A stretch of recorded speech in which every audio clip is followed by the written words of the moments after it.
Titre étonnant et pourtant tout à fait à propos. Je vais vous parler de deux types de protection, et cela à travers un saint, et pas n'importe lequel, les anciens Amérindiens, la méditation même, pour finalement arriver à une réalité protectrice concernant l'atmosphère de la Terre.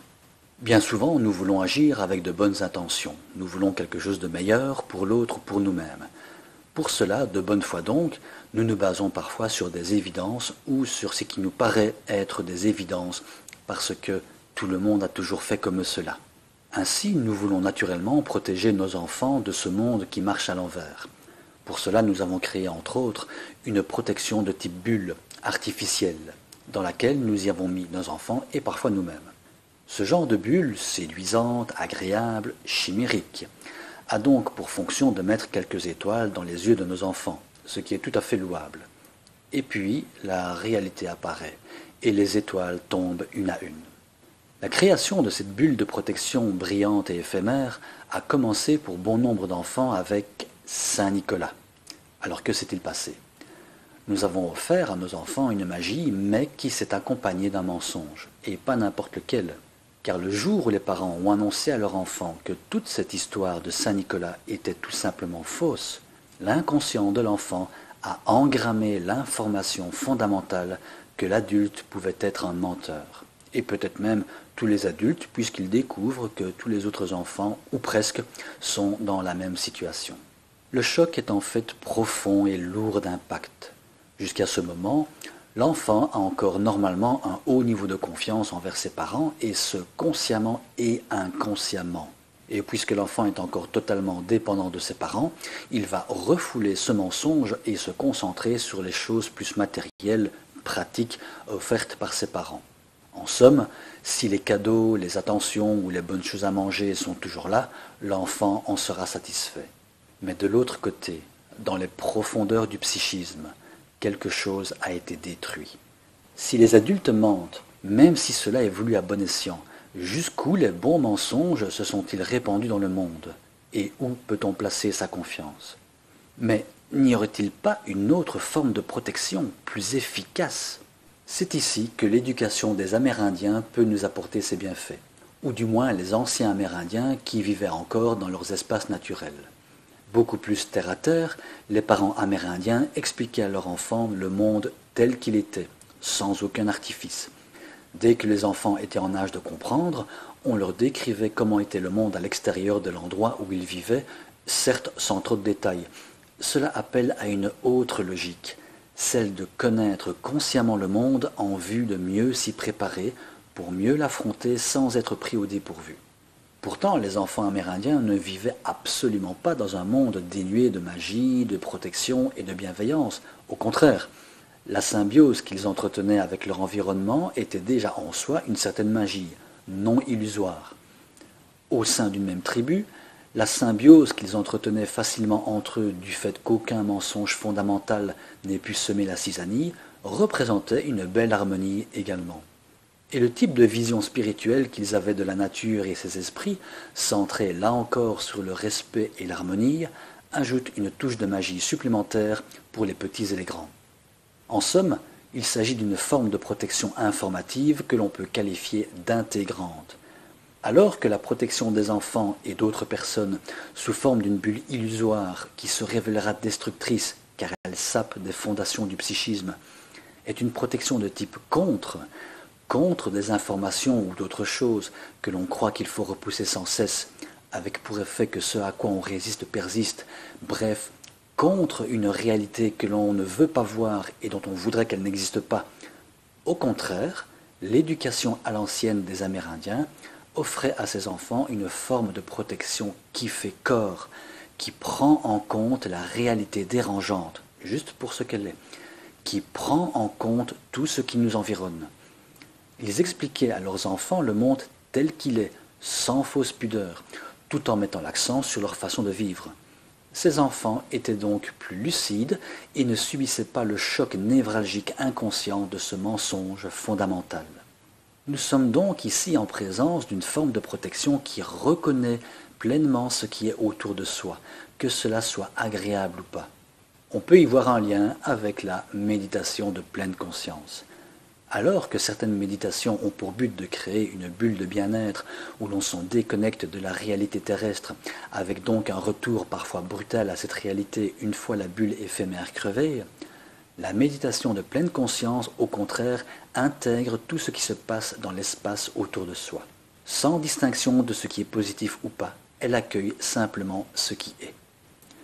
À une protection de type bulle ou cocon, avec une forte séparation entre l'intérieur et l'extérieur, il s'agit ici d'une protection de type intégrante et consistante, une protection qui comprend le tout et qui appuie davantage sur ce qui se passe au plus près de soi.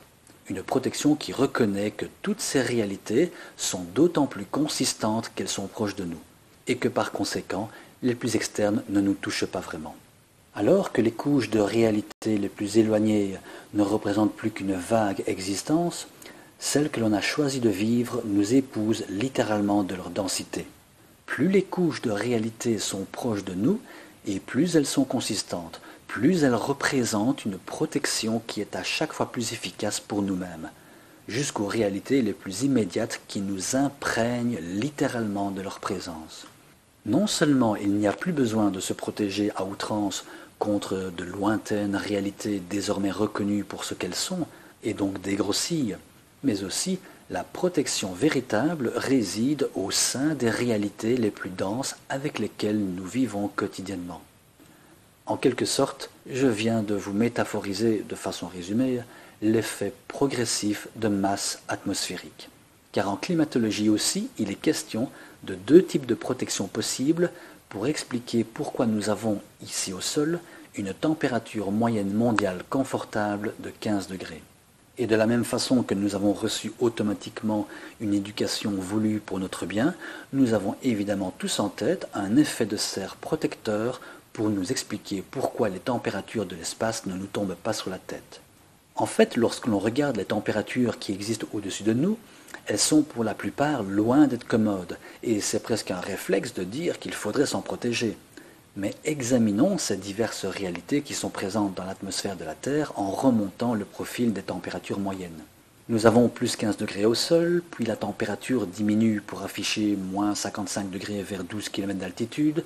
Ensuite, la température augmente jusqu'à plus 5 degrés à 50 km d'altitude, après quoi elle diminue à nouveau pour s'établir à moins 90 degrés à 85 km, et enfin la température repart à la hausse pour atteindre toujours en moyenne les fameux moins 18 degrés à la limite de l'espace.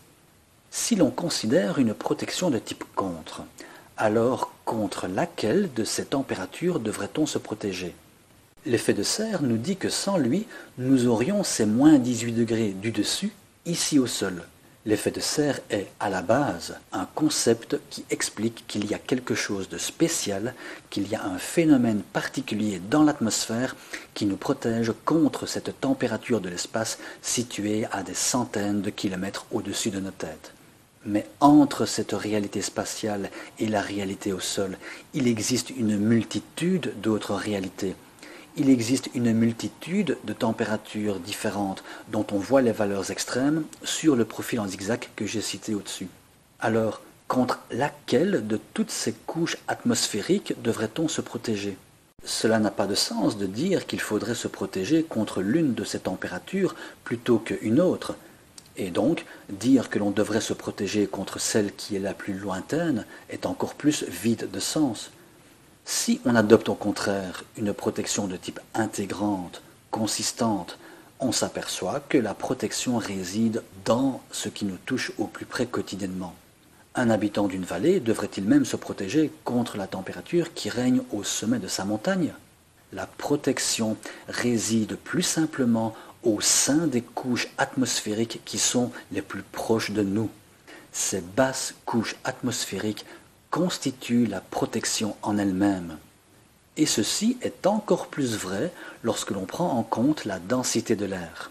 En effet, l'air est d'autant plus dense au fur et à mesure que l'on descend dans l'atmosphère, et donc les couches, déjà protectrices en elles-mêmes, sont à chaque fois plus massives, à chaque fois plus consistantes qu'elles sont proches du sol. Leur effet protecteur est donc à chaque fois plus efficace parce que à chaque fois plus en m'étoufflant. C'est l'effet progressif de la masse atmosphérique.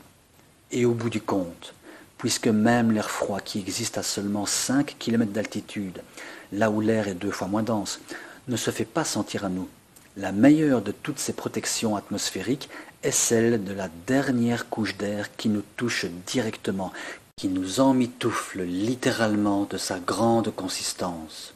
Dit encore autrement, si l'on veut tout de même utiliser le mot « contre » en disant que les diverses couches atmosphériques nous protègent ensemble contre l'espace, alors nous devons reconnaître que chaque couche atmosphérique représente aussi une isolation contre ses propres couches voisines, et ce, dans tout le profil de l'atmosphère. Nous avons alors, en descendant dans l'atmosphère, toute une série d'isolations contre qui sont à chaque fois plus denses, à chaque fois plus efficaces, et nous retombons donc encore sur l'effet progressif de masse atmosphérique.